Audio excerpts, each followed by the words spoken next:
How to insulate a garage door.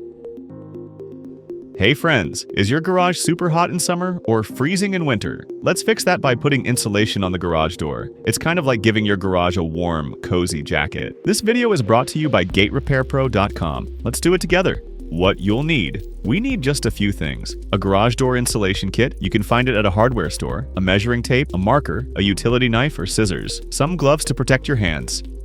Measure the panels. First, measure each square or rectangle on your garage door. That's where the insulation will go. Write down the sizes so we can cut the pieces to fit. Cut the insulation. Now cut the insulation pieces using your measurements. Be careful and ask an adult for help if you're using a sharp knife.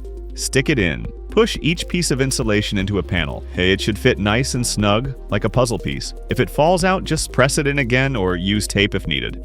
Final look. All done. Your garage is now warmer in winter and cooler in summer. Thanks for watching. Like and subscribe for more fun home projects. See you next time.